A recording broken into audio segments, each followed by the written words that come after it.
A história começa com a invasão da Terra pelo primeiro Kaiju intergaláctico. Infelizmente, isso foi só o começo, pois um fluxo implacável de kaijus logo apareceu para aniquilar a humanidade. Para combater essa ameaça de fim de mundo, a humanidade reuniu seu melhor pessoal e tecnologia de cada nação e estabeleceu a Força de Defesa Anti-Kaiju, chamada ERD. Essa força teve algum sucesso, mas os danos ainda foram pesados, e a guerra se arrastou sem fim à vista. Quer dizer, até que um jovem salvador surgiu. Nosso protagonista se chama Tetsuo, e ele observa outras crianças brincando. Ele é muito tímido e foge quando perguntam se ele quer participar. Um dia, Tetsuo tropeça em um robô que está protestando contra a violência robótica. Ele quer que seus direitos como robô sejam reconhecidos e se recusa a se autodestruir. O principal pesquisador chega, e os outros dizem a ele que não conseguem entrar no laboratório. O nome dele é Kojika, e o robô diz que esse cara é o principal problema. Kojika quer que ele ataque os kaijus e se autodestrua. Kojika não nega e lembra o robô que ele é apenas um protótipo. Eles o usarão como uma bomba autônoma para se livrar dos kaijus. Não haverá baixas humanas, então ele chama isso de uma grande inovação. Se eles puderem produzir em massa mais desses robôs, isso mudará o jogo em sua luta contra os kaijus. O robô diz que só quer viver, e Tetsuo está claramente preocupado. Nesse momento, os alarmes da cidade começam a soar, pois os kaijus estão atacando. Os pesquisadores fogem para salvar suas vidas, mas Tetsuo fica para trás para falar com o robô. Kojika também ficou para trás porque quer testar um robô que ele chama de Snowman.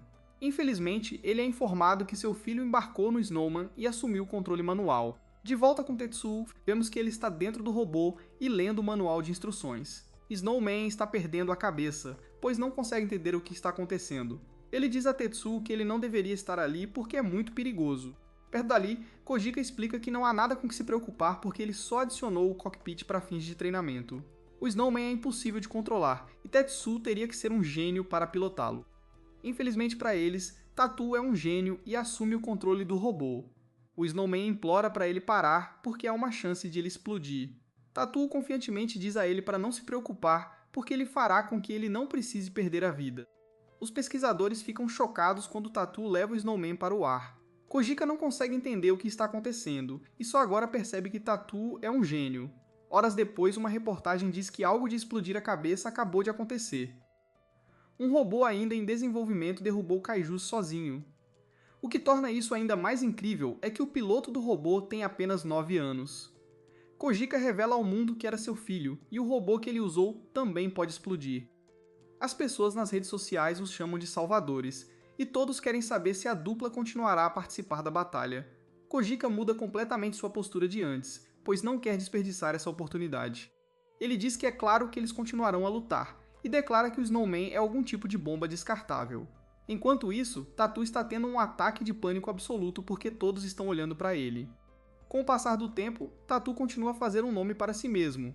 Seus atos heróicos se tornaram mais comuns e vemos que ele cresceu. O Snowman recebeu várias atualizações, e a guerra está prestes a entrar na fase final. Tetsuo tem dominado os kaijus, e todos têm certeza de que seu salvador trará paz à humanidade. 10 anos depois, encontramos Tetsuo em um cruzador intergaláctico. Ele está lendo um livro sobre os 777 passos para fazer amigos. Antes que ele possa ler o primeiro passo, um anúncio explica que faltam 40 minutos para a batalha final. Tetsuo é chamado e convidado a embarcar no Snowman. No caminho, algumas garotas dizem a ele que estão contando com seu salvador. Tetsuo diz que fará o seu melhor e vai se preparar.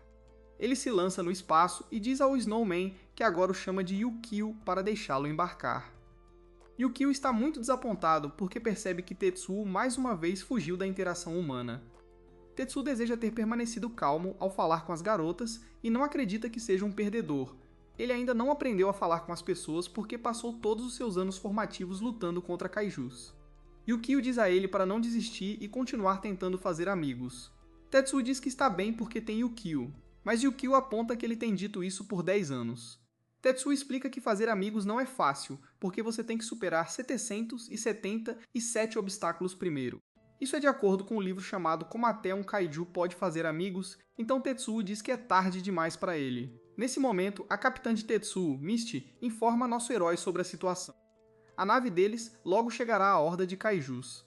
Assim que engajarem o alvo, Tatu se separará da nave, e a nave irá para o centro da horda.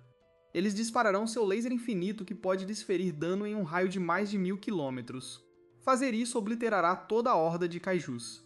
O principal problema é quanto tempo levará para chegar ao ponto de lançamento, então é aí que Tatu entra. Yukio diz a todos para não se preocuparem porque ele e Tatu vão enlouquecer. Eles atrairão o inimigo para perto e eliminarão o enxame. A reunião deles termina e Tutu percebe que estragou outra interação humana. Em vez de dizer sim, senhora, como uma pessoa normal, ele simplesmente disse Ahoy. Yukio não se preocupa com isso porque só quer voltar para casa com uma vitória. O sonho deles está prestes a se realizar e eles só precisam cumprir esta missão. Nesse momento, a diversão deles acaba rapidamente, pois vários kaijus apareceram. O resto da tripulação está horrorizado porque são tantos. Há um mar infinito de kaijus, e todos eles são enormes. Todos os membros da tripulação são informados de que é hora de a missão começar. Tetsuo pausa por um momento e se lembra de que quer se tornar alguém de valor. Yukio chama e diz que o inimigo chegou. A postura de Tetsuo muda completamente, e ele declara confiantemente que é hora de ir. Eles estão prontos, então Tetsuo ativa seu estilo de 7 espadas. Seu ataque deixa todos maravilhados, pois eles eliminaram vários kaijus com um único golpe. Misty lembra a todos que Tetsuo é o salvador deles, e ela tem certeza de que eles vencerão. Eles eventualmente chegam ao ponto de lançamento, então Misty diz a todos que é hora de salvar seu planeta. Eles se preparam para disparar o laser infinito, e isso forma uma bola gigante de energia na frente de sua nave. Misty ordena que ele dispare, mas todos ficam chocados quando seu ataque simplesmente desaparece. Infelizmente, Misty é informada que seu sistema de laser acabou de travar, e o laser infinito não pode ser disparado. Misty nem entende o que isso significa porque nunca aconteceu antes. Ela se acalma e declara que eles têm que mudar para o plano B. Eles resistirão ao ataque Kaiju e chamarão Tetsuo e Yukio. Infelizmente, isso não acontece, pois a nave começa a desligar. Todo o sistema de ataque e os geradores de barreira não respondem. As coisas tomam um rumo muito sombrio, pois as defesas da nave foram completamente aniquiladas. Misty só pode assistir aterrorizada enquanto o Kaiju se choca contra a nave. A tripulação é arrastada para o espaço sideral, e Misty grita enquanto sua vida chega ao fim. Tudo isso acontece em um flash, e Tatu fica atordoado com a explosão da nave. Yukio também não consegue acreditar, e se pergunta se isso significa que a humanidade perdeu. Tatu diz a Yukio para se acalmar para que eles possam voltar para a nave.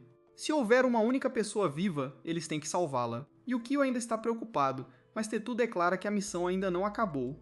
Eles continuarão lutando e derrotarão o resto dos kaijus juntos. Horas depois, vemos que Tetu está completamente exausto, e eles eliminaram vários kaijus. Infelizmente, são simplesmente muitos demais, e um número incontável deles ainda resta. Yukio sofreu danos graves, e ele até perdeu um braço. Yukio começa a perder a esperança, pois percebe que não há como eles vencerem. Tetsuo não tem escolha a não ser concordar com ele, e diz que eles deram o seu melhor. A única coisa que eles podem fazer é reduzir os kaijus a um número gerenciável para as forças sobreviventes na Terra. Eles conseguirão isso ativando o mecanismo de autodestruição de Yukio. Tetsuo odeia isso porque prometeu que Yukio nunca teria que fazer isso. No entanto, eles não têm outra escolha. Ambos concordam, então Tetsuo diz que é hora de eles salvarem a Terra juntos. Enquanto os kaijus atacam o corpo de Yukio, ele faz piada da situação. Ele brinca com Tetsuo, apontando que no final ele nunca conseguiu fazer um único amigo. Tetsuo não quer ser provocado agora porque está procurando o comando de autodestruição.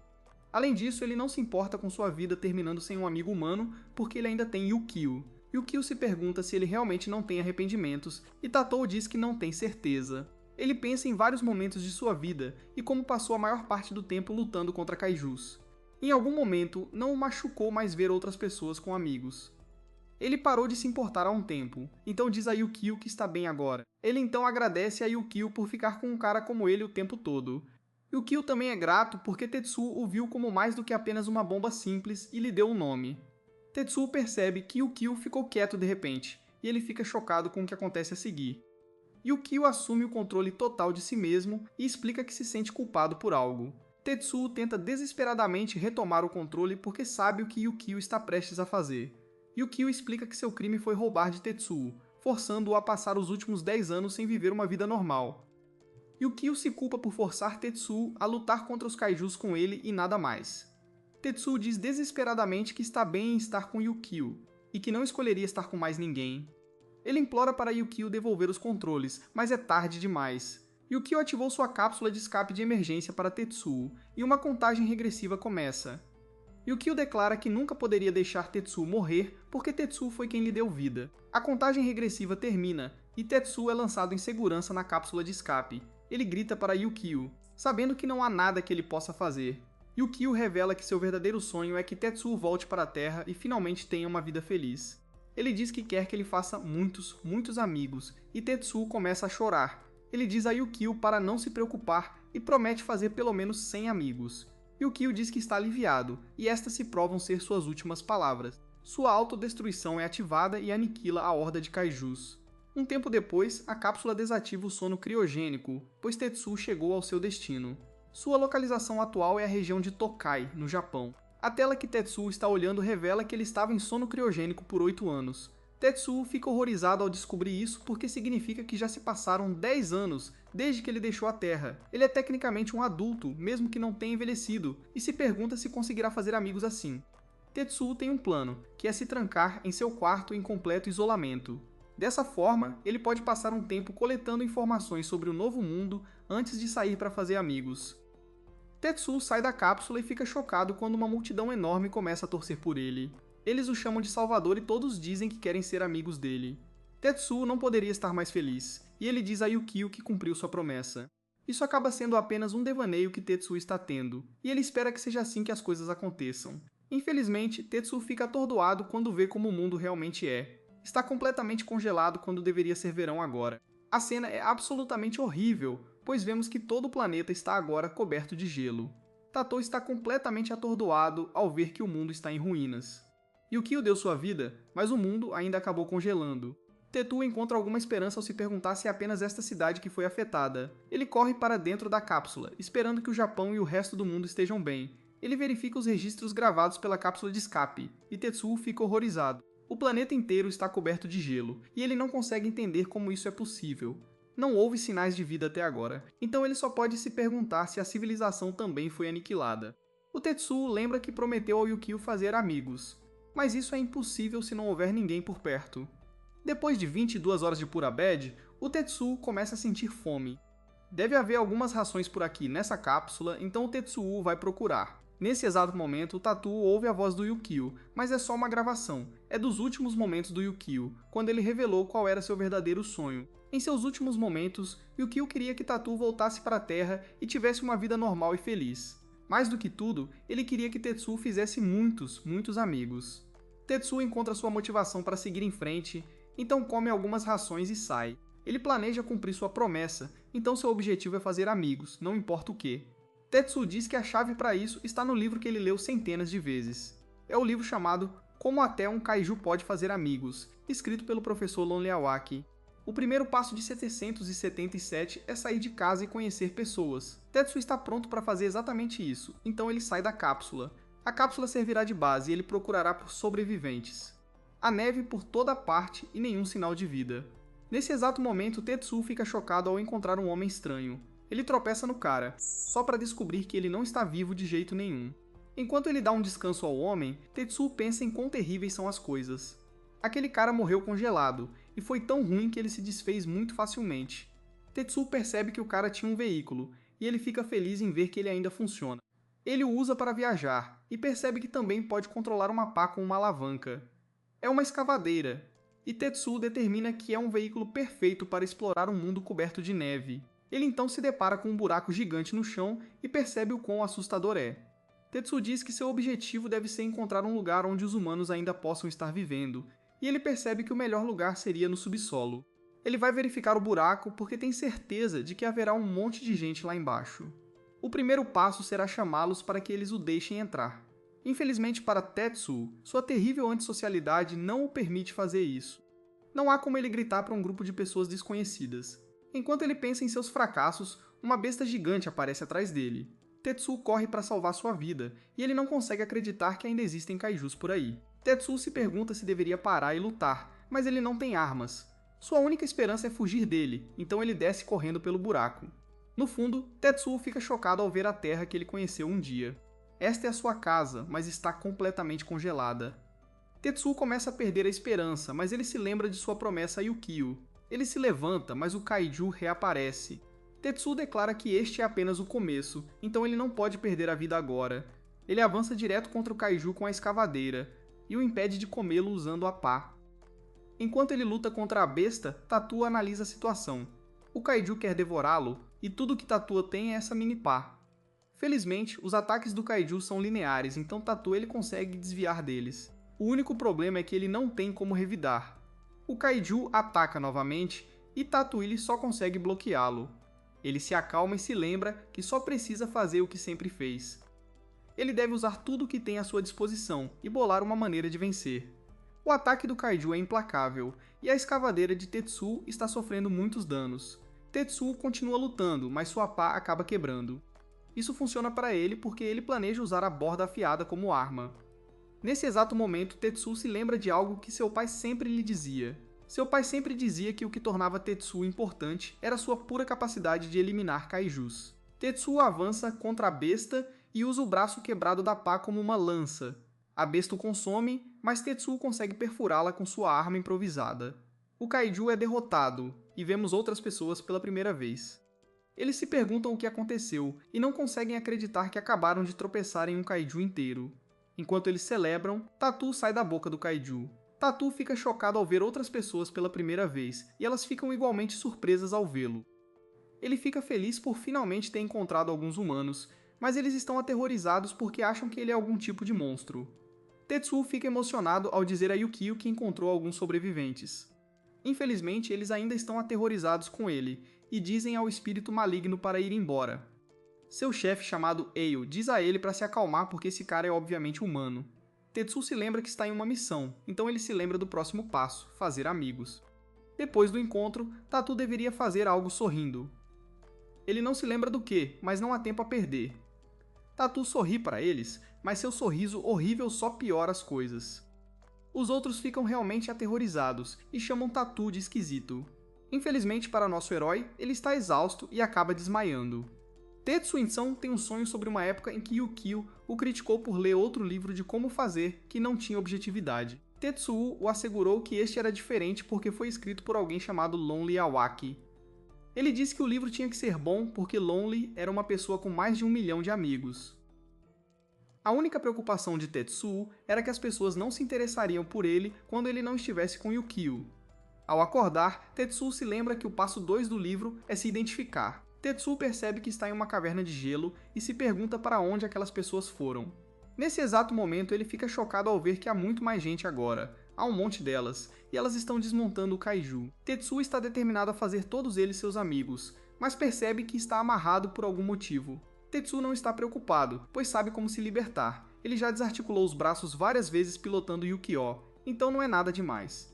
Perto dali, as pessoas de antes celebram sua descoberta. Todos estão muito felizes em recuperar este kaiju, mas Eu sabe que não pode levar o crédito. O cara chamado Nashimura diz a ela para não se preocupar, porque ele simplesmente omitiria quem realmente encontrou o kaiju em seu relatório. Ele então aponta que Ao é a As de acordo com os anciãos. Se eles soubessem que ela estava saindo escondida toda noite para explorar o covil do kaiju, eles enlouqueceriam. Eu agora diz a ele para não se preocupar porque ela continuará fazendo o que quiser. Nashimura foi quem a encontrou quando criança, então ele fica emocionado ao ver o quanto ela cresceu. Jessa então, os outros correm para dizer a Eu que o cara que eles amarraram escapou. Enquanto isso, Tetsuo está ocupado observando as pessoas desmontarem o kaiju. Não demora muito para Tetsuo perceber que é assim que essas pessoas conseguiram sobreviver. O mundo congelou, então eles estão usando kaijus como recursos. Essas pessoas são realmente incríveis, e Tatua gostaria que Yukio estivesse aqui para vê-las. Nesse exato momento, Tatua vê que uma criancinha está brincando com o brinquedo do Yukio. A criança foge, chamando Tatua de esquisito. Infelizmente para o pequeno Punk, um pedaço de gelo está prestes a esmagá-lo. Tetsuo entra em ação, mas rapidamente percebe que não conseguirá chegar a tempo. Felizmente, ele consegue encontrar uma piscina e a usa para resgatar a criança. O pai corre e repreende a criança. Ele já disse a eles 1000 vezes para não brincarem sob pingentes de gelo. Outros caras viram o que aconteceu, então eles agradecem a Tetsuo por resgatar a criança. Nesse exato momento, eles percebem que nunca viram Tetsuo antes. Eles ainda o reconhecem de alguma forma, então perguntam de qual seção ele é. Tetsuo não tem uma boa resposta para eles, e sua ansiedade não está ajudando. Os caras começam a ficar desconfiados dele, mas o outro cara o impede de incomodar Tetsuo. Ele tem certeza de que Tetsuo tem seus motivos para não responder, e isso não muda o fato de que eles lhe devem uma. Não importa quem ele seja ou de onde venha. O cara se apresenta como Takamura e seu filho como Joji. Tetsuo luta para apertar a mão dele, mas tudo bem porque Takamura pega a mão dele. Tetsuo se apresenta de volta e completa o passo 2 de seu livro. Takamura diz a ele para esperar um momento porque ele quer lhe dar alguns cortes nobres de kaiju como agradecimento. Perto dali, vemos que Eu e os outros viram tudo. Furumaki se pergunta se eles deveriam capturar Tetsuo, mas Eio rejeita a ideia. O trabalho deles é lidar com qualquer ameaça ao shopping, mas Tetsuo não se encaixa nessa categoria. Tetsuo ainda é um mistério para eles, mas eles sempre podem descobrir sua história depois. Eu diz que é hora de trabalhar, e ela caminha feliz até o kaiju. Infelizmente, o chão começa a tremer e um braço gigante aparece do nada. Todos então assistem aterrorizados enquanto um kaiju muito maior chega. Tetsuo não acredita no que vê porque a estrutura óssea deste kaiju não se parece com nada que ele já tenha visto antes. Os kaijus que Tetsuo viu antes não se parecem em nada com este. Todos gritam de terror e a besta gigante esmaga um grupo de pessoas. Essa visão aterrorizante faz com que a situação deles realmente afunde. O monstro é horrível e Tetsuo se pergunta como ele o derrotará. Ele não tem mais Yukio e não há como ele lutar com as próprias mãos. Nesse exato momento, Tetsuo percebe que pode simplesmente perguntar aos locais como eles lidam com esses tipos de kaiju. Infelizmente, fica claro que eles não serão de ajuda. Eles estão congelados de terror, então Tetsuo determina que terá que tirá-los dali. Há tantas pessoas aqui e Tetsuo não tem uma boa maneira de protegê-las. Um cara tenta fugir para salvar sua vida, mas isso não vai funcionar. Tetsuo tenta detê-lo, mas é tarde demais, pois o kaiju já o viu. Felizmente, Eio consegue resgatá-lo bem a tempo. O cara a agradece profusamente, mas ela surpreendentemente se joga no chão porque está furiosa. O kaiju acabou de comer alguém, e ela não suporta a ideia de alguém perder a vida sob sua vigilância. Furumaki diz a ela para guardar o drama para depois porque eles têm trabalho a fazer. Eles prepararam tudo, então Eio ativa as máquinas de neblina de emergência. A área é rapidamente coberta por neblina, então Eio diz a todos para correrem. Os locais começam a correr para a segurança enquanto se instruem a lembrar dos seus treinos. Tetsuo observa maravilhado como bastou uma palavra para todos correrem para a superfície. Tetsuo fica aliviado porque todos ficaram bem, mas ele percebe que o kaiju está se preparando para fazer algo. A besta começou a recuar e Tetsuo concorda que as coisas estão prestes a ficar muito ruins. Esse instinto se deve à sua experiência como salvador que matou incontáveis kaijus. Este kaiju está prestes a atacar e mais vidas estão prestes a acabar a menos que ele faça algo. O tempo está acabando, mas Tetsuo só pode se perguntar do que é capaz sem Yukio. Nesse exato momento, Takamura diz a Tetsuo para ir para a segurança. Todos estão preocupados com ele e o incentivam a correr com eles. Tetsuo se lembra de como se sentiu enquanto eles se tornavam amigos, e ele percebe o que deve fazer. Em vez de fugir, Tetsuo não hesita em correr na direção oposta. Ele corre passando pelo kaiju, esperando atrair sua atenção para longe de todos os outros. Takemura implora para ele parar, mas Tato já atingiu seu objetivo. A atenção do kaiju está puramente nele, e Eu não consegue entender por que Tato arriscaria sua vida. O kaiju domina facilmente, e Tato é jogado de um lado para o outro a cada ataque. Takamura está tão preocupado com ele que precisa ser contido. Eu se recusa a deixar Tato ele para trás, então ela corre para ir atrás dele. É uma situação completamente sem esperança, pois Tato ele não consegue mais se mover. Eu fica cara a cara com a besta e vemos que ela tem Tetsuo na mão. Tetsuo sofreu danos demais e sua vida está prestes a acabar. Nesse exato momento, o dispositivo no rosto de Tetsuo começa a brilhar. O herói fica chocado quando o teto começa a rachar e algo o atravessa. O pedaço gigante de metal atinge o kaiju e Tatu não acredita. Poucos minutos antes, vemos o que aconteceu. 42 horas se passaram desde que a cápsula de fuga pousou e o sistema finalmente ligou após instalar uma quantidade massiva de dados. A cápsula de fuga encontrou Tetsuo imediatamente e correu até ele. Ao se aproximar, Tetsuo pôde ouvir Yukio chamando por ele. Acontece que este é o seguro que Yukio deixou para trás, e é o seguro que ele nunca pensou que usaria. Tetsuo agora assiste chocado enquanto a cápsula de fuga começa a se transformar. É Yukio, e ele diz que é hora dos dois lutarem. Um olhar para 14 anos atrás mostra um tempo em que a cidade estava sob ataque. Tetsuo e Yukio chegaram, enquanto o pai de Tetsuo observava calmamente. Eles estavam prontos para lutar, mas Yukio notou que suas juntas estavam rangendo. Kojika teve que pedir desculpas porque esqueceu de dar uma afinação em Yukio na noite anterior. Tatu estava pronto para superar isso, mas ficou chocado ao descobrir que sua bebida foi substituída por óleo. Este foi outro erro de Kojika, então ele teve que pedir desculpas novamente quando a batalha começou. Após vencer a luta, os caras voltaram para a base e viram que Kojika os tinha abandonado novamente. Sempre foram só os dois, então Yukio foi o primeiro amigo que Tatu já fez. Após a autodestruição de Yukio, Tatu ficou voando pelo espaço sozinho por vários dias. Enquanto pensava em Yukio, ele percebeu que tinha um buraco gigante em seu coração. Nunca fechou e nunca desapareceu. Ele só podia fingir que sim, e assumiu que seria sempre assim. É por isso que Tatou não acredita no que vê ao encarar Yukio à sua frente. Não há tempo para conversar, pois o Kaiju começa a atacar. Yukio age imediatamente e desfere um golpe devastador. Ele declara que no momento da explosão, ele se transferiu para a cápsula. A instalação demorou muito, por isso ele só pôde revelá-la agora. Yukio se emociona ao dizer a Tetsu que ele finalmente está em casa. Nosso herói não consegue segurar as lágrimas ao dar as boas-vindas ao único amigo que já teve. Todos assistem em completo choque, mas apontam que o Kaiju ainda está vivo. Yukio percebe que a besta está bem chateada, mas isso não importa. Ele declara que qualquer Kaiju que apareça na frente dele e de Tetsu não tem chance de viver. Yukio diz que isso é verdade, mesmo que ele não tenha armas decentes para falar. Tetsu não acredita, então Yukio lembra que este novo corpo dele não é nada mais que uma cápsula de fuga. Em termos de especificações, é mais humilde do que até mesmo um protótipo. Tetsu se pergunta o que eles vão fazer, então Yukio diz que tudo vai dar certo porque eles são uma equipe novamente. As coisas estão como antigamente, enquanto Tetsu diz a Yukio que ele é otimista demais.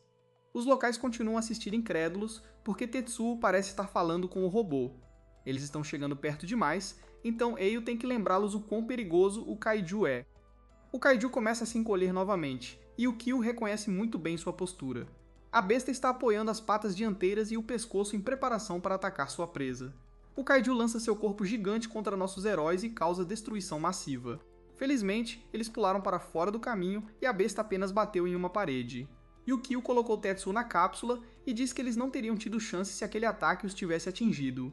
O Kaiju recua novamente, e Tetsu determina que ele pode bombardeá-los com ataques o quanto quiser. Será tarde demais se eles atacarem depois de desviar, então eles têm que fazer alguma coisa. A besta recua ainda mais desta vez, e até os locais percebem que ela está fazendo algo aterrorizante. Eles se perguntam se aqueles caras ficarão bem, e uma pessoa declara que eles ficarão bem. Todos perguntam como ele tem tanta certeza, então ele os lembra que eles já viram isso antes. Eles não têm certeza do que ele quer dizer, então todos dão uma olhada mais de perto. O Kaiju desencadeia seu ataque novamente, então nossos heróis se preparam para contra-atacar. Enquanto se preparam para a batalha, os locais se lembram dessa visão.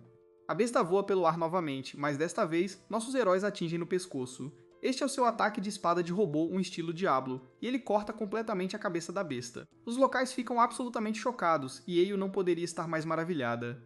O gigante Kaiju é finalmente derrotado, então todos comemoram em celebração. Os olhos de Eio se arregalam, enquanto ela admira nosso herói e o ataque que ele acabou de usar. Ele cortou o Kaiju enquanto girava e usou esse impulso para cortar sua cabeça. O Kaiju estava se movendo em velocidade estonteante, mas Tatu de alguma forma conseguiu vê-lo. Sua celebração continua, mas algo sinistro acontece a 100 km de distância. Este lugar é Tóquio, e lá vemos um tipo totalmente diferente de Kaiju. Esta coisa também é gigante, mas parece muito mais humana do que as outras.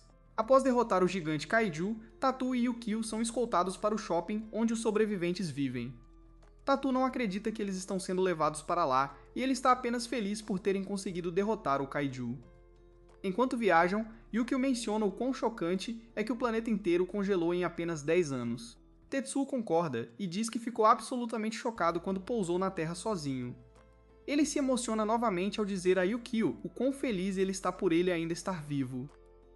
Yukio pede para ele parar de chorar toda vez que conversam, porque isso torna a conversa muito difícil. Tetsu pede desculpas, mas Yukio também se emociona. Ver Tetsu chorando toda vez o afeta também, e ele admite que também está feliz por terem se visto novamente. Um dos caras do grupo diz que eles estarão em boa forma por um tempo com toda essa carne de Kaiju. Uma garota diz que o robô salvador é realmente impressionante, e ela se vira para Eu para ver se ela concorda. Eu não responde porque já foi embora há muito tempo. Ela se aproximou de Tetsu e lhe entrega uma lata de abacaxi.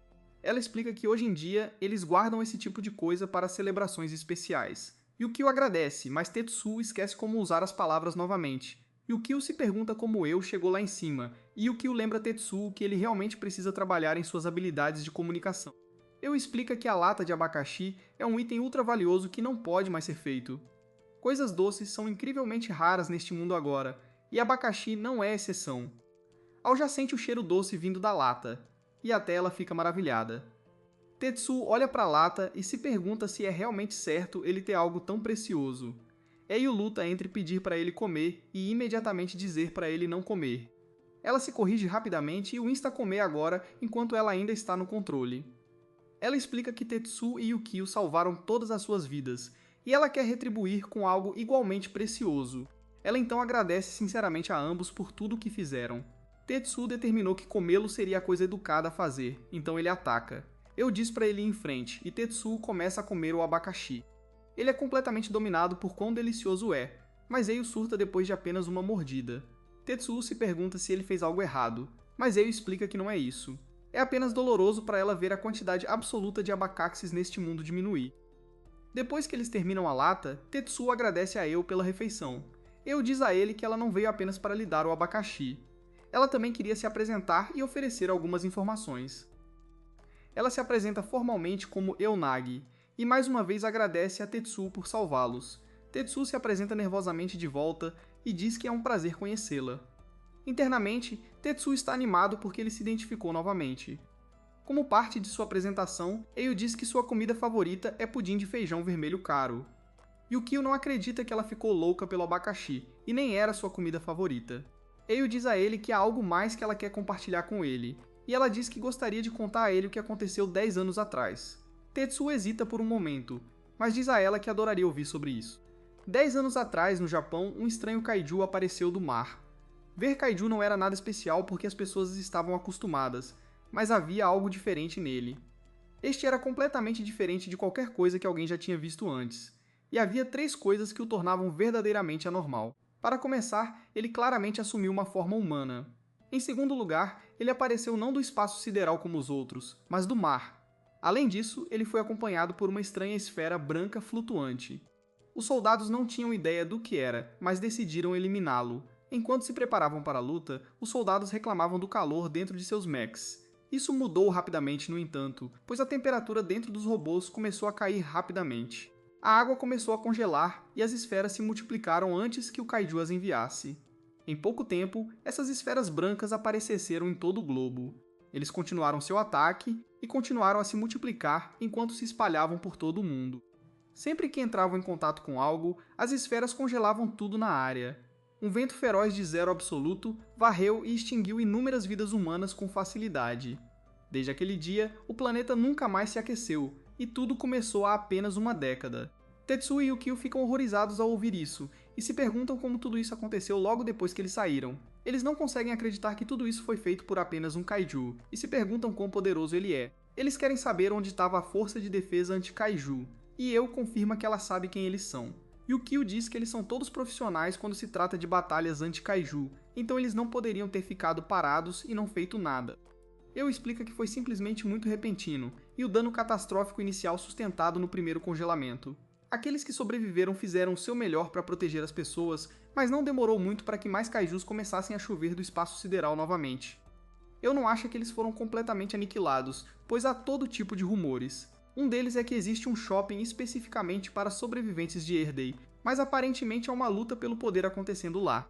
Tetsu e Yukio dizem que alguns deles devem ainda estar vivos, e Eu diz que espera que eles vejam os outros novamente. Um pouco depois, Eu diz que eles estão quase lá, e ela diz aos rapazes para se prepararem. Furumaki diz a Tetsu para não decepcionar Eu com sua reação, e Tetsu fica apenas animado ao ouvir alguém chamá-lo pelo nome. Eles viram uma esquina, e Eio anuncia que chegaram ao Mishima Mall. Tetsu fica maravilhado quando vê porque ele é construído bem dentro de uma fenda no gelo. Furumaki diz que provavelmente era uma escola de ensino médio antes, e ele espera que não seja uma decepção. Tetsu diz absolutamente não porque há tantas pessoas aqui. Jaz e todos dentro do shopping notam que Io retornou. As pessoas começam a se perguntar se isso significa que o Salvador voltou ou se a Erd fez um retorno triunfante. A multidão aumenta e todos ficam animados para ver Tetsu e Yukio. Eles os dão as boas-vindas de volta e os parabenizam por terem voltado. Tetsu não acredita no que vê porque há tantas pessoas celebrando-os. Eles querem que Tetsu faça uma pose, e o chamam de Hércules enquanto ele obedece. Eu então tiro um momento para explicar como a vida funciona no shopping. Há cerca de 200 pessoas vivendo juntas, e todos têm um papel específico. Em resumo, há pessoas que saem para coletar recursos culturais, e depois há pessoas que ficam dentro e administram a infraestrutura que mantém o shopping funcionando.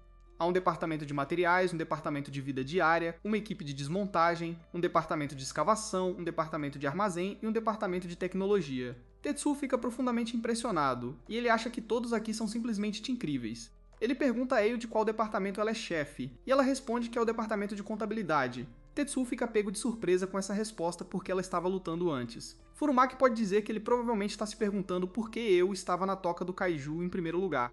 Ele explica que Eio realmente não deveria sair do shopping, mas ela foge todas as vezes.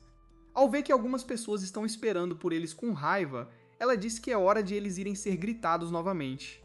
Antes de sair, ela diz a Tetsuo que Takemura se ofereceu para cuidar dele. Takemura diz que quer mostrar a Tetsuo um lugar muito especial, e o leva para uma fonte termal. Tatsuo fica sem palavras, e não acredita no que vê. Ele passou 10 anos no espaço, e tudo que ele encontrou desde que voltou para a Terra estava gelado. O Takamura sorri e diz que providenciou tudo para que o Tetsuo tivesse tudo só para ele.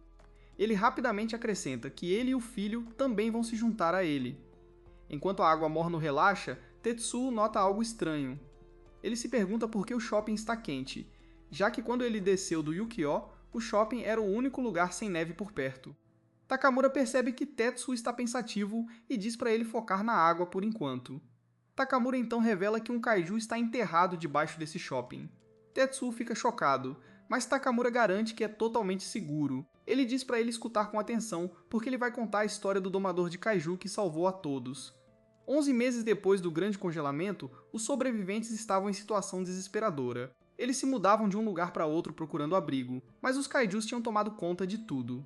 Nessa altura, eles já tinham ficado completamente sem comida e estavam morrendo de fome. Um dia, alguém achou a carcaça de um kaiju e eles estavam tão desesperados que todos comeram.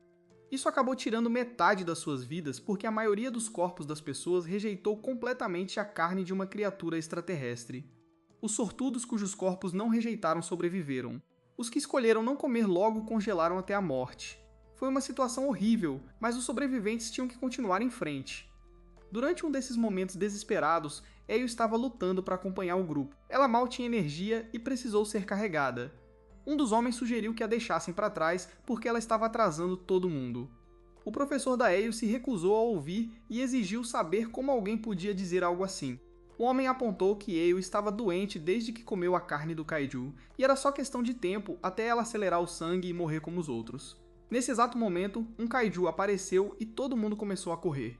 Alguns congelaram de medo, mas só porque outro kaiju estava atrás deles. Depois de escaparem, eles notaram que os dois kaijus estavam se encarando. O professor Dael só agora percebe que, no caos, ele a deixou para trás acidentalmente. Takamura estava determinado a voltar por ela, mas todos o pararam. Disseram que era inútil porque ela já estava praticamente morta. Takamura explodiu e disse que era errado abandonar a vida de uma criança, não importando as circunstâncias. Ele declarou que, enquanto fossem seres humanos, não era certo simplesmente desistir de alguém. O grupo lembrou que não havia mais salvador, mas Takamura se recusou a desistir. Enquanto isso, eu estava completamente sozinha e à beira da morte. Ela não conseguia se mover e por algum motivo seu cabelo ficou branco. Uma voz misteriosa começou a falar com ela dentro da sua cabeça e perguntou o que ela estava pensando ao encarar a própria morte. Eio percebeu que essa voz estava falando com ela desde que comeu a carne do kaiju, e ela entendeu agora que vinha do próprio kaiju. O kaiju disse a ela que ela ia morrer, e achou as emoções dos humanos fascinantes. Eu só conseguia pensar em como ela não queria que sua vida acabasse.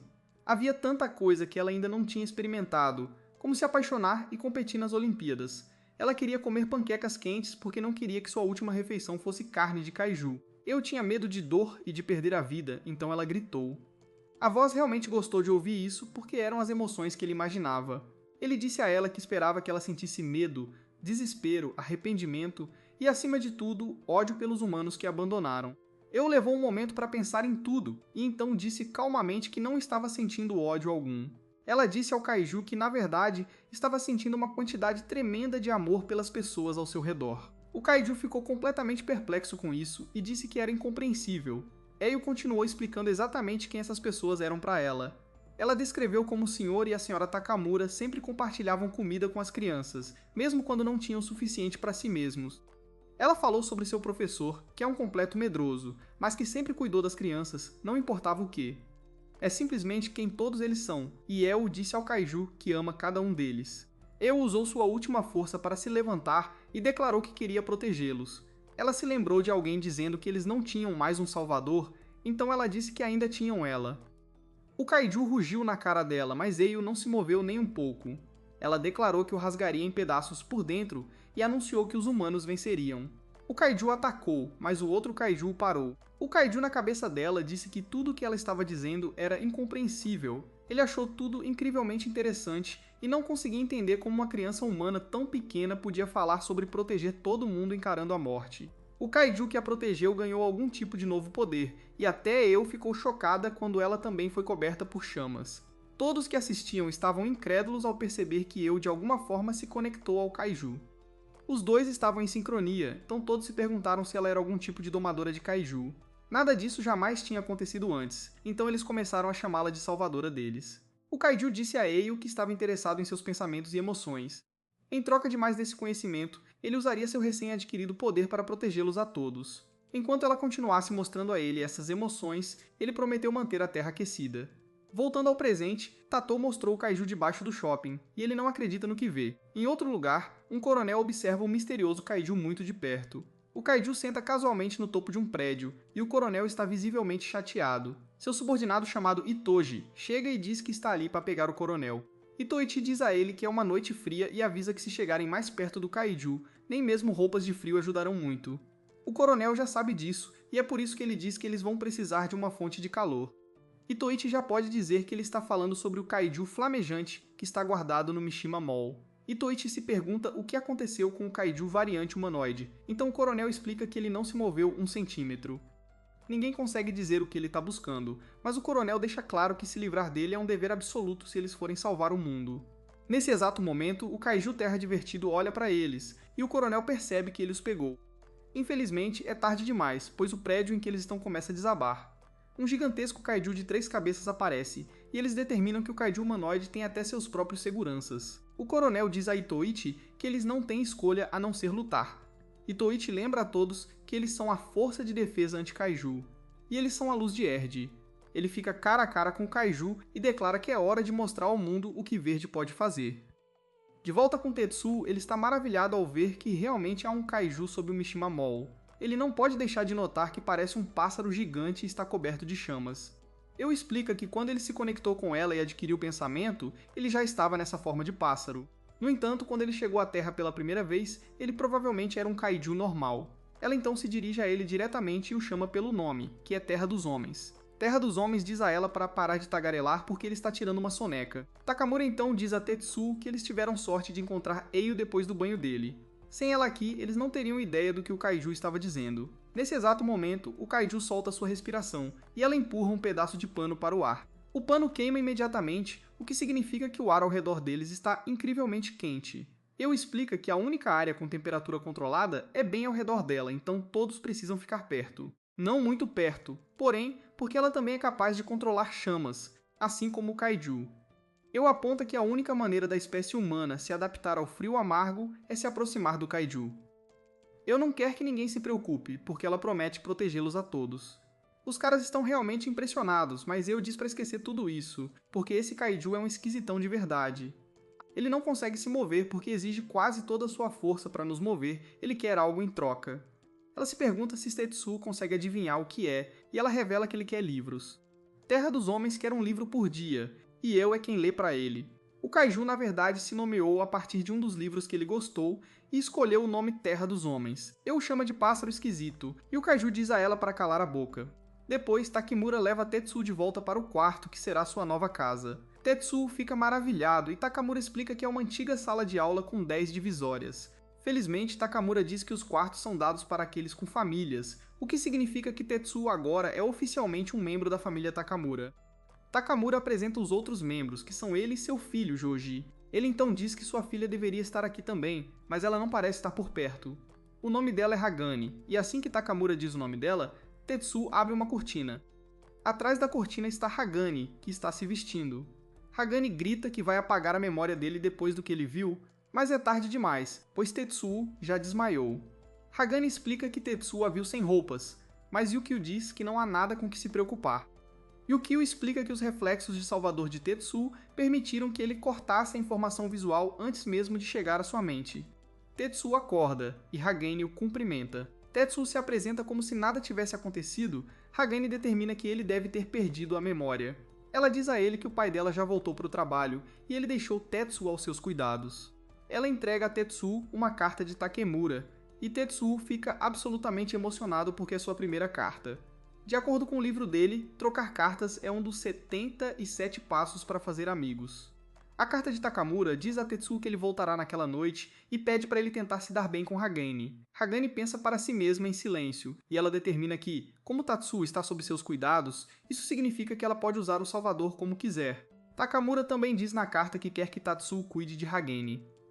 Se Hagane tentar ir para a oficina de sua mãe, Tatsuo deve tentar impedi-la. Takamura explica que Hagane é um pouco frágil, e ela perdeu a mãe há apenas um mês.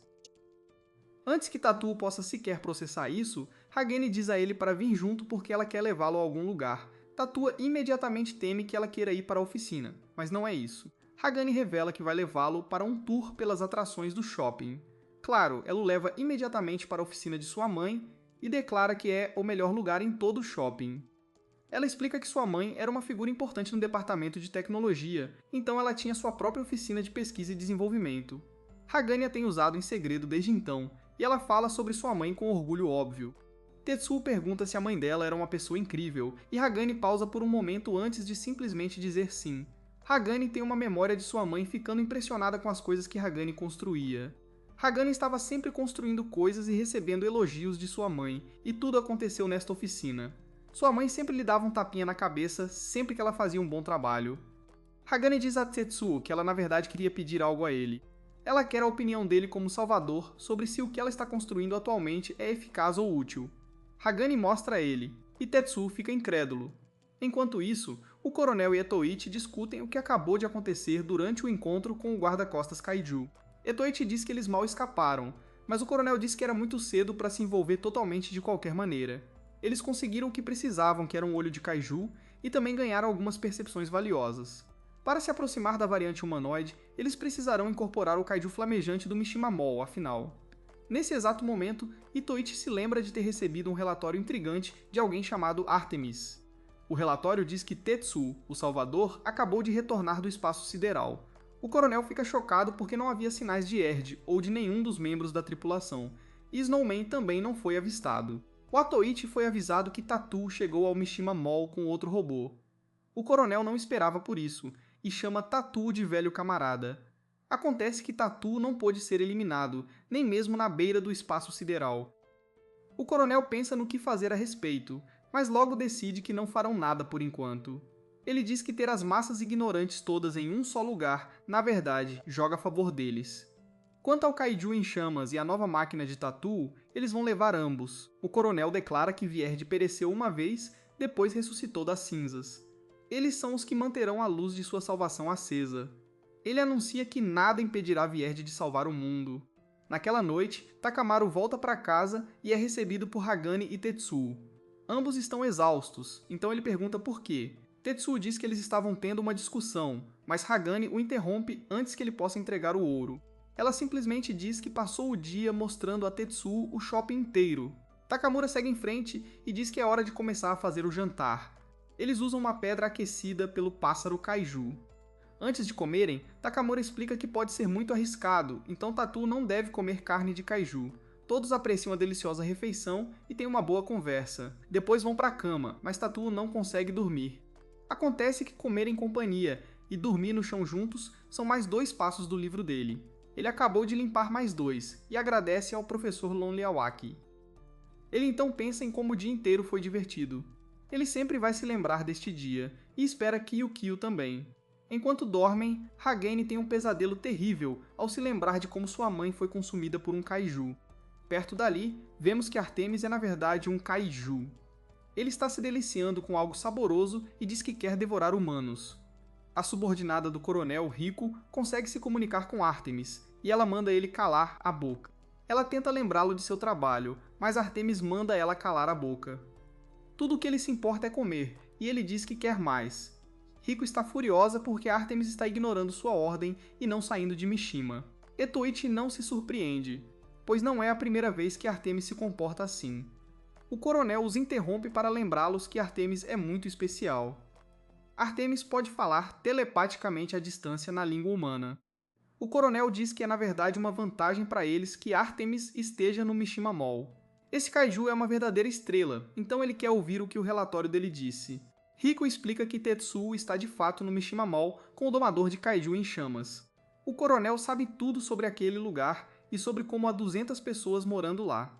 A máquina de tatu também está lá, junto com as massas ignorantes. Vemos que o coronel é na verdade um lunático, pois disse que o Mishima Mall tem sorte por ter tudo.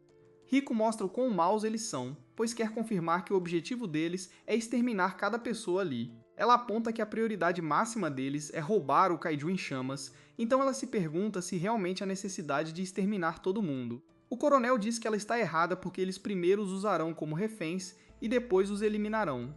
O coronel coça o globo ocular e explica que eles não precisam de ninguém além das pessoas que buscam a salvação de Verity. Ele declara que a casinha de palha do porquinho está prestes a ser soprada e haverá um banquete. Esses 6 lobos estão indo para lá agora, e nada vai atrapalhar o caminho deles.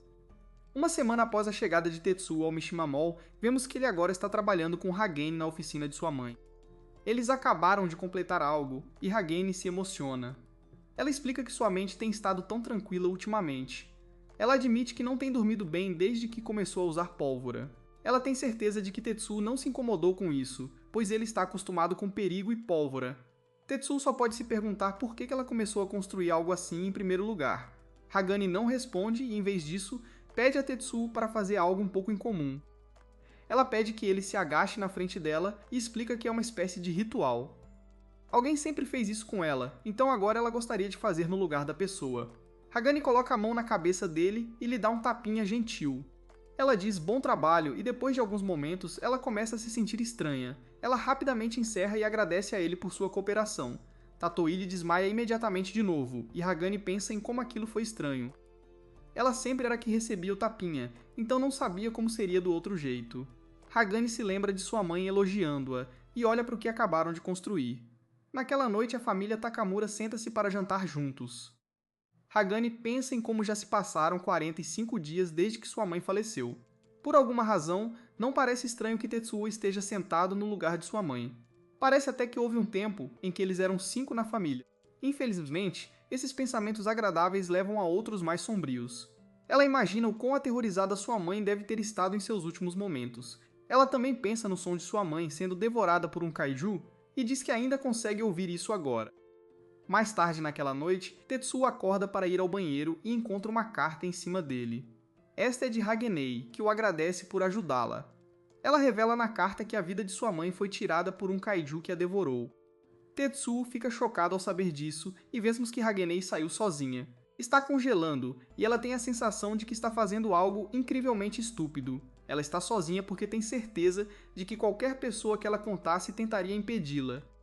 Ela tem a sensação de que algo terrível está prestes a acontecer com ela por causa de seu azar, e um kaiju gigante aparece. Este kaiju é Artemis, e ele sente um cheiro familiar. Artemis foi quem devorou a mãe de Hagane, e ele estava prestes a comê-la também. A única razão pela qual ele não pôde devorar Hagane é porque o kaiju em chamas apareceu para detê-lo. Ele perdeu a chance de devorá-la naquele dia, mas não vai deixar acontecer de novo. Enquanto isso, Hagane pensa em como a vida de sua mãe foi encerrada por este kaiju. É por isso que ela volta atrás em tudo o que disse sobre ter azar. Ela determina que a sorte está do seu lado porque agora ela pode se vingar do kaiju que levou sua mãe. Hagane diz para sua mãe assistir e Artemis ataca. Para sua surpresa, Hagane desviou do ataque dele e ele se pergunta se ela é realmente humana. Acontece que Hagane ativou as botas que ela acabou de terminar de construir. Ela chama de botas flutuantes de lontra anti-kaiju Erd. É um especial da oficina Takamura e ela planeja usá-las contra o kaiju. Ela explica que trabalhou com Tetsuo para modificar seu equipamento de combate corpo a corpo Erd para uso na neve. O kaiju aterrorizante se move em direção a ela, mas Hagane se lembra que agora pode lutar. Um olhar para trás mostra que Tutua estava preocupada porque as botas foram feitas para evacuação de emergência. Se o inimigo estiver falando sério, então ela não conseguirá desviar tão facilmente. Hagane não se importa porque seu plano real era atacar de qualquer maneira. Ela saca a arma gigante que criou, mas Artemis não está impressionado. Ele chama Hagane de idiota e diz que ela nunca poderia acabar com a vida dele com uma arma como essa. Ele continua sua investida e está feliz por finalmente poder comer mais carne. Outro olhar para trás mostra Tetsuo ensinando Hagane sobre os kaijus. Ele explicou que eles são resistentes ao calor e se recuperam rápido. Mesmo que Hagane conseguisse ferir um batendo seu dispositivo em sua boca, não seria fatal.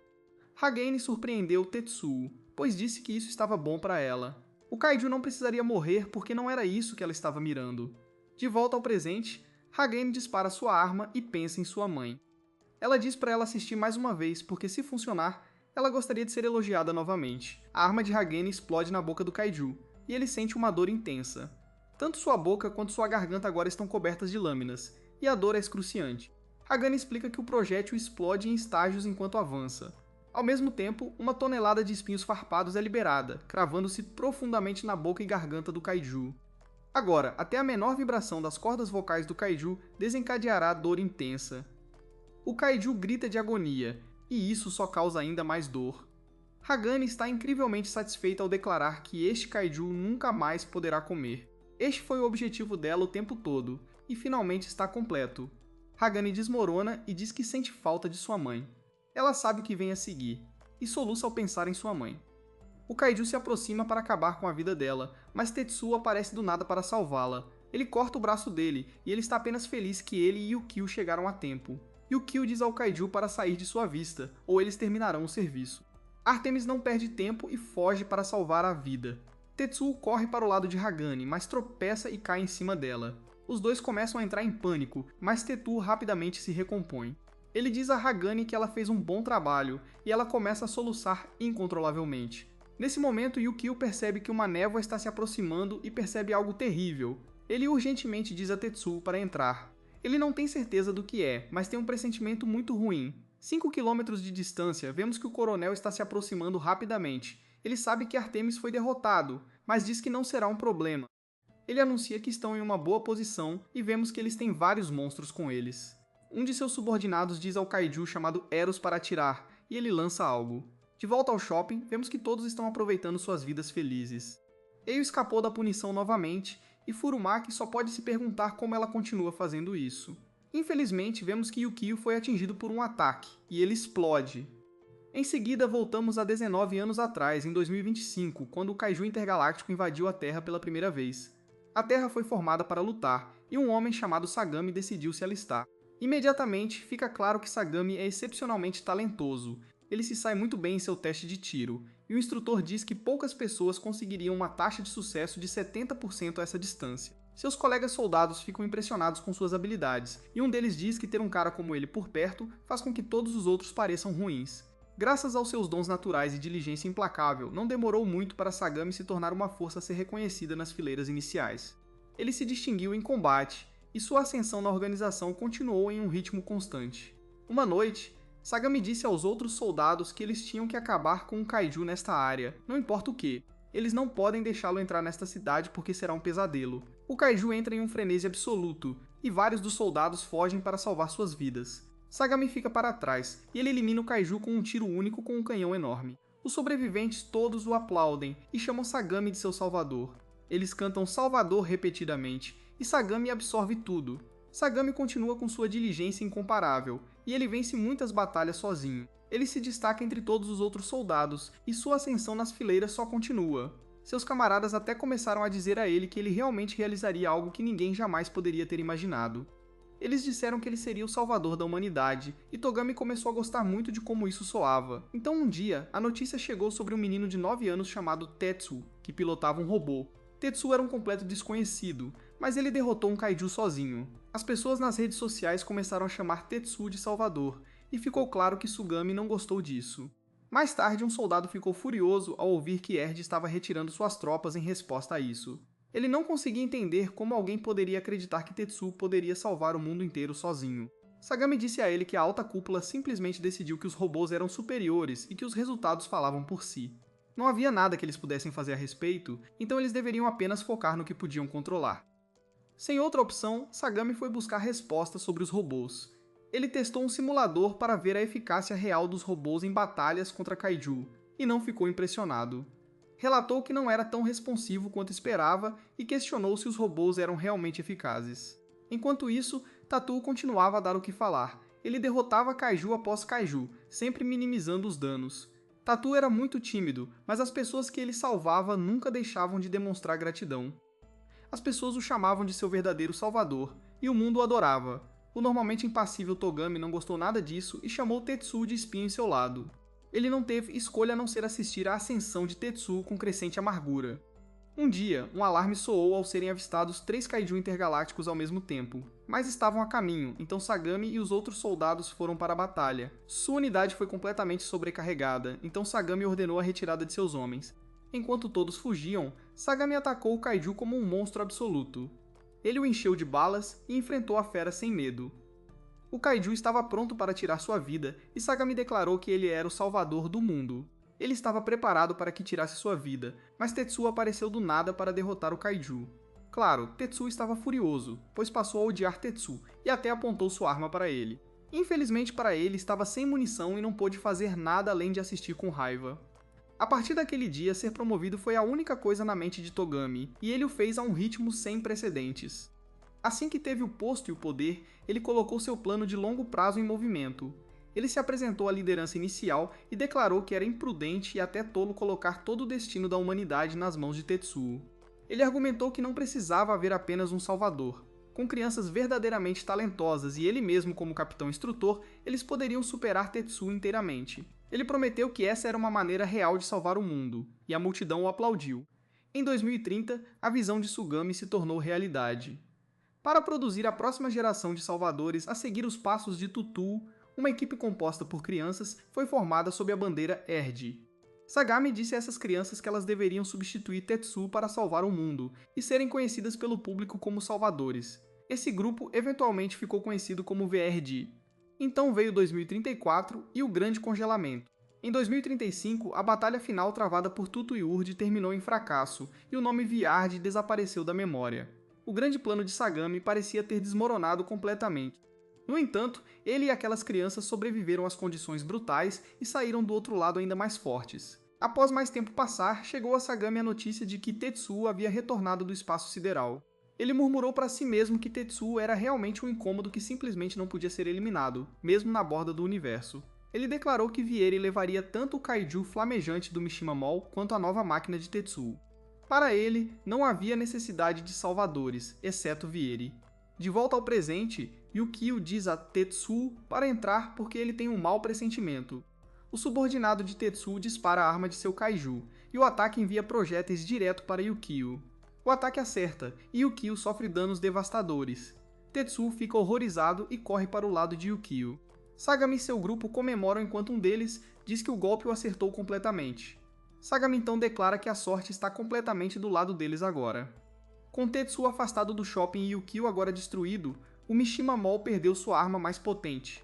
No entanto, um membro do grupo chamado Yuma não parece feliz. O coronel reconhece que seu Kaiju correndo solto por conta própria não fazia parte do plano. No entanto, conseguiu atrair Tatu, então o coronel diz a Yuma bom trabalho. Yuma diz que não se sente bem com isso porque Artemis perdeu a vida no processo. Ela não tem mais um Kaiju, o que significa que ela não pode mais ser útil para o coronel. Sagami diz a ela para não se preocupar porque ela pode apenas assistir por trás dele. Sagami diz isso com seu charme de pessoa maluca, e Yuma se entrega. Ele reafirma que eles são Vieri, e a tocha da salvação já foi acesa. Quanto a Tetsuo, Sagami declara que pessoalmente acabará com sua vida. A equipe comemora, e Sagami brinca sobre como Tetsuo provavelmente está chorando copiosamente sobre seu robô quebrado agora. De forma maluca, ele também faz uma imitação de como Tetsuo deve ser. Infelizmente para ele, ele está muito enganado. Tetsuo e Yukio aparecem do nada e cortam a antena do Kaiju de Rena. Eles estão causando danos massivos, e Sugami não consegue acreditar que eles já se recuperaram. Yukio também está surpreso ao notar as 3 pessoas no topo do Kaiju. Ele determina que tem que evitar machucar os humanos enquanto acaba com a vida do Kaiju. Ele só tem uma espada, mas ainda usa seu ataque de 6 espadas.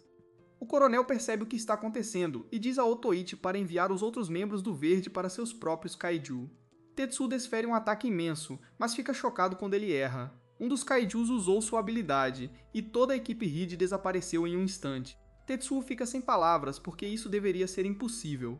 Ele disse a palavra impossível muitas vezes desde que voltou, mas teletransporte é demais. Yukio também fica chocado e igualmente impressionado com esse teletransporte. Sagami reconhece uma voz vindo desse robô e percebe algo. Agora está claro para ele que Yukio trocou de corpo. Tetsuo começa a questionar o que é impossível quando se trata de kaiju e poderes sobrenaturais. As chamas no kaiju de Eu são igualmente impossíveis, então ele se pergunta o que está acontecendo. Sagami reconhece que o que seus kaiju são capazes de fazer fez a cabeça de Tetsuo girar. Ele explica que algumas pessoas acreditam que os humanos usam apenas 10% ou menos do potencial total de seus cérebros. Se alguém pudesse liberar os 90% restantes, eles poderiam teoricamente acessar o que ele chama de poderes hiperfísicos, como teletransporte e pirocinese. No entanto, Sagami declara que tudo isso é um completo absurdo. Ele usa a analogia de atualizar um aspirador de pó com um computador de altíssimo desempenho e se pergunta se isso lhe daria subitamente as funções de um micro-ondas. Claro, a resposta é não. Você pode desbloquear todo o potencial do software, mas o hardware ainda tem suas limitações. Um corpo humano comum simplesmente não pode produzir fogo ou se teletransportar, não importa quão poderoso seja o cérebro por trás dele. Mesmo um cérebro com capacidade de sobra nunca pode empunhar poderes sobrenaturais se estiver preso em um corpo comum. Ele então pediu a Tetsuo para considerar o que acontece quando um corpo de kaiju que pode se transformar em qualquer ambiente se conecta com um cérebro humano que tem potencial latente inexplorado. Com os instintos do kaiju e sua natureza de predador natural, ele acessaria poderes sobrenaturais. Ele explica que eles seriam capazes de qualquer coisa, e Tetsuo começa a juntar as peças. Ele olha ao redor para todos esses kaiju especiais e determina que cada um deles também usa poderes desconhecidos. Yukio também fica chocado ao perceber qual é a verdadeira relação entre os domadores de kaiju e seus kaiju. O coronel confirma que os humanos que controlam kaiju são essencialmente cérebros remotos, entregando todo o potencial do hardware do kaiju. Simplificando, os kaiju estão se atualizando através dos humanos que os controlam.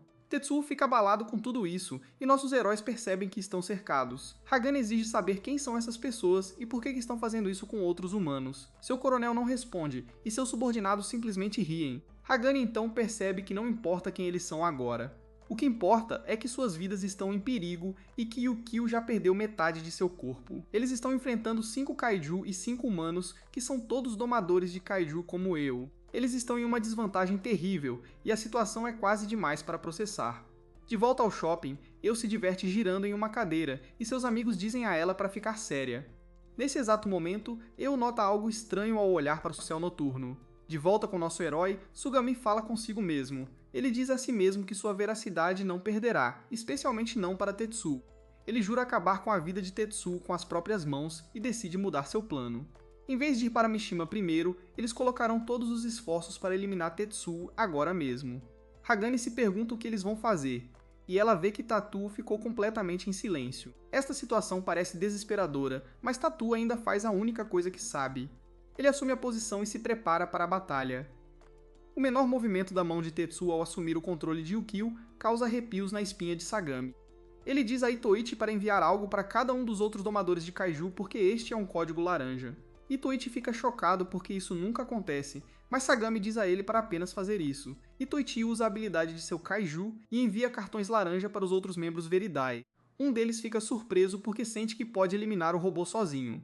É um alvo fácil, e ele se pergunta se um código laranja é realmente necessário. Enquanto isso, Tatu já decidiu que não há necessidade de ele pensar nesta situação.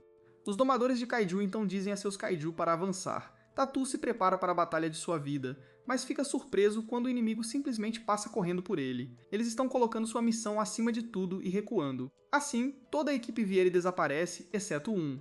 O coronel aponta que eles teriam vencido, mas ao custo de perder pelo menos 3 de seus kaiju. Sagami é tão calculista quanto sempre, e ele declara que nunca comete erros. Ele se pergunta se Tetsuo sabe para onde sua horda de kaiju está indo, e nossos heróis ficam horrorizados quando percebem a resposta. Sagami revela que eles estão indo direto para o Mishima Mall com um tempo estimado de chegada de 4 a 5 minutos. Ele aponta que este também é o limite de tempo de Tetsuo. Tetsuo percebe que ele tem que derrotar os inimigos restantes e alcançar a horda de kaiju antes que ela chegue ao shopping. Se ele não o fizer, todos lá dentro serão aniquilados. O coronel inicia uma contagem regressiva e aponta que Tetsuo ficou completamente parado por 10 segundos inteiros. Sagami o chama de guerreiro vacilante e diz que Verdi está chegando. Yukio irritado diz a ele para sair do caminho, e ele avança para um ataque. Ele fica chocado, porém, pois é lançado da neve com um único golpe. Uma fera aterrorizante está atacando-os, e nossos heróis ficam chocados. Sagami comanda sua criatura para pisoteá-los, e seu kaiju chamado Hércules começa seu ataque. Enquanto Hércules avança para atacar, Sagami continua sua contagem regressiva. Mais 10 segundos se passaram, então ele diz que Tetsuo está ficando sem tempo. Yukio lembra desesperadamente Tetsuo que eles têm que eliminar este inimigo e ir atrás da horda de kaiju antes que ela chegue ao Mishima Mall. Este novo kaiju saiu da neve, e Tetsuo pode dizer que é o mais poderoso até agora. Seu ataque foi tão rápido que Tetsuo nem conseguiu responder. Sagami provoca Tetsuo apontando que ele voltou a esta terra congelada 10 anos atrasado. Ele se pergunta se Tatu pode derrotar Hércules e proteger seu novo lar. É hora de descobrir, então ele diz a Hércules para começar seu ataque. A batalha começa imediatamente, e Hércules é cegamente rápido. Tatu mal consegue lidar com isso, então ele diz a Yukio que agora é a hora de fazer algo. Yukio já sabe, então ele ativa sua cápsula de escape conversível chamada Floco de Neve. Ele fica muito sério ao usar sua função oculta número 2. Tetsuo se prepara para ver algo incrível, mas acaba sendo apenas um assento para Hagani sentar. Tetsuo se pergunta por que Yukio teria isso. Yukio então explica o que aconteceu quando sua forma final estava sendo projetada. Yukio foi quem teve a ideia de uma cápsula de escape que também poderia se transformar em um robô. O pai de Tetsuo adorou a ideia, e ele se perguntou se Yukio tinha mais alguma. Foi quando Yukio disse que queria que a cápsula de escape acomodasse vários passageiros. Yukio tinha certeza de que em uma viagem de 2 anos pelo espaço, Tatu certamente faria pelo menos um amigo. Yukio estava tão confiante sobre isso que disse que Tatu gostaria que seus amigos se juntassem a ele na cápsula de escape. Já se passaram 10 anos desde então Yukio está encantado porque Tatsuo finalmente está colocando isso em uso. O Yukio fica emocionado porque a cápsula de fuga tem outras funções para acomodar os amigos do Tatsuo. Uma delas é uma churrasqueira, e outra vira uma mesa para jogar jogos de tabuleiro. Depois que Hagani se senta, Tatu diz para ela se segurar. As coisas ficam um pouco agitadas enquanto Tatu desvia de um dos ataques do monstro. Itachi não acredita que ele desviou, mas Sagami explica que não foi só isso que Tatu fez. Ele se preparou para um contra-ataque, então agora ele desfere seu ataque de 6 espadas. Ele consegue causar alguns danos à besta e eles voltam para a terra. Sagami percebe que Tetsuo não conseguiu desviar do ataque. Tetsuo pede desculpas a Yukio porque ele teve que se sacrificar para acertar aquele contra-ataque. Os danos que ele sofreu só aparecem agora quando Yukio desaba no chão. Hércules deu um chute nas costas no último momento, então nossos heróis percebem que ele é loucamente poderoso. Eles percebem que o inimigo descobriu seus ataques e as coisas não estão nada boas. Hagani chama Tetsuo, e ele fica chocado ao vê-la chorando. Ela pede desculpas e diz que se sente péssima por estar tão impotente. No entanto, ela não está chorando apenas de desespero porque ela descobriu algo. Ela diz a Tetsuo que o inimigo está quase certamente atacando com um plano e que eles estão se preparando para atacar em um momento específico. Ela diz que 3 da manhã é quando as coisas realmente vão escalar porque é quando Eu sempre escapa do shopping para explorar. De volta ao shopping, Eu se prepara para fazer exatamente isso. Ela canta uma música sobre o que eles podem encontrar em sua pequena jornada, e sua amiga diz que ela é uma ótima cantora. Furamaki declara que a melhor coisa que eles poderiam encontrar é o Salvador do Mundo. Todos concordam, e eles saem para explorar. Hagani explica a Tetsuo que Eu sempre sai do shopping mais ou menos na mesma hora. Sem Eu lá para dar ordens, a Terra dos Homens continuará simplesmente dormindo, não importa o que aconteça. Mesmo que o inimigo ataque diretamente, o kaiju enterrado sob o shopping não responderá. Essa é uma informação devastadora porque ele determina que eles chegarão a tempo. Tetsuo processa tudo isso enquanto a contagem regressiva continua. Ele sabe que eles estão em desvantagem e sabe que não podem derrotar esses kaiju rápido o suficiente. Ele pensa muito sobre o que o inimigo quer, quais são as vulnerabilidades de Mishima Mall, o que eles estão perdendo e como compensar isso. Tetsuo então se lembra de que batalhas são sobre estratégia. Ele conclui que, para eles vencerem, esta batalha não pode ser sobre derrotar o inimigo. Em vez disso, tem que ser sobre defender a todos eles. Ele não tem informações suficientes sobre como fazer isso corretamente, mas mesmo assim, ele declara que eles têm que usar todos os recursos que têm. Tetsuo então toma uma decisão que surpreende até Yukio. Ele diz a Yukio para ativar os alto-falantes porque ele quer tentar falar diretamente com o coronel. Ele quer perguntar o que ele quer e por que ele precisa atacá-los. Yukio fica chocado porque o antigo Tetsuo nunca teria considerado fazer algo assim. Tetsuo sempre evitou a comunicação, mas agora ele vai usá-la para resolver um problema. Yukio reflete sobre o quanto Tetsuo mudou desde que chegou ao Mishima Mall. Ao remover a cerca em torno de seu coração e ter uma atitude positiva em relação a conhecer pessoas, Tetsuo desenvolveu algo que ele nunca teve antes, a capacidade de não temer os outros. Este é um grande passo para Tetsuo, então Yukio não pode deixar de ficar emocionado. Tetsuo diz que se ele puder descobrir o que o coronel tem em mente, então ele poderá encontrar uma maneira de vencer. Yukio está muito orgulhoso dele porque, pela primeira vez nesta terra congelada, Tetsuo ganhou coragem para dar um passo à frente. O coronel continua sua contagem regressiva e revela que 2 minutos já se passaram. Nesse exato momento, eles notam que Yu-Gi-Oh! Está exibindo a letra T. Eles se perguntam se significa tempo de trégua. Tetsuo então tira um momento e reúne toda a sua coragem. Ele pensa em todas as suas tentativas fracassadas de comunicação. Todos os momentos estranhos e as palavras erradas toda vez que ele dizia olá em vez de oi e soltava melhor fazer em vez de boa sorte, e o que o observa e o encoraja repetidamente. Finalmente, Tetsuo fala diretamente com o coronel e pergunta por que ele faria algo assim. Todos ficam completamente em silêncio, chocados, e o Kyo quebra o silêncio para expressar o quão incrível isso foi. Tetsuo até se surpreendeu, mas ele aponta que eles ainda precisam ouvir a resposta à sua pergunta. O coronel ri e diz que ficaria feliz em responder. Ele revela que o motivo pelo qual Vierd está fazendo tudo isso é para salvar o mundo.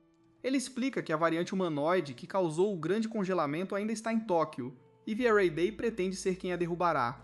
Para alcançar esse objetivo, eles decidiram que pegariam emprestado o kaiju flamejante do Mishima Mall. Tetsuo tem uma ideia, mas Yukio se pergunta se ele está cometendo um erro.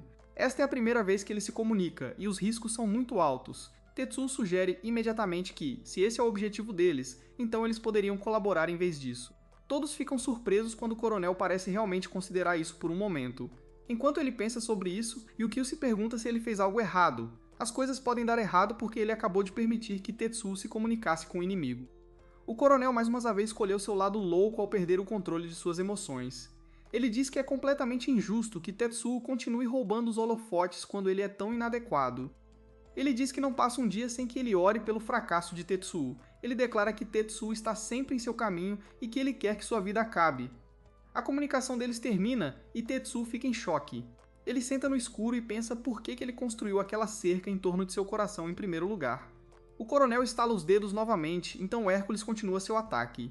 Ele avança com um golpe poderoso e Yukio é empurrado para trás.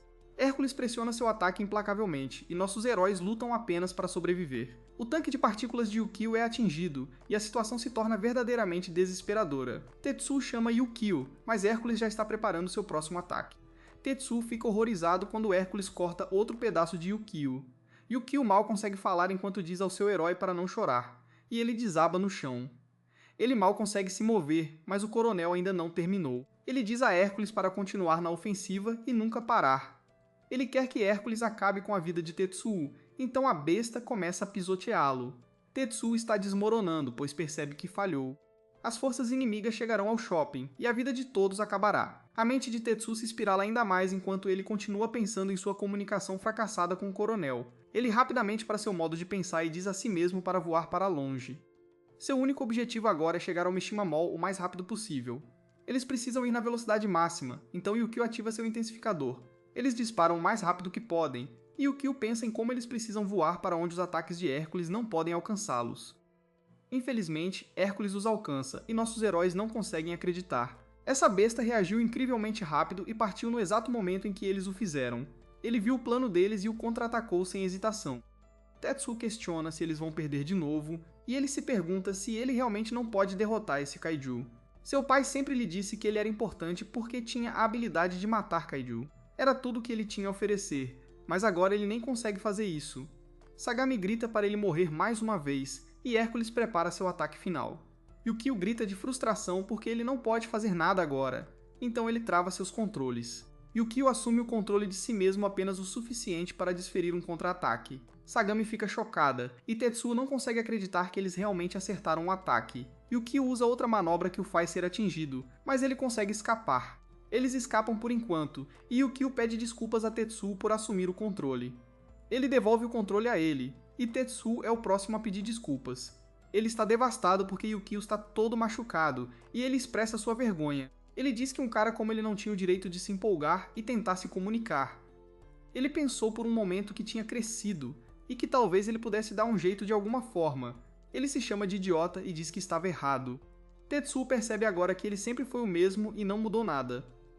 Ele diz que sempre destrói tudo e que quer parar de ser ele mesmo.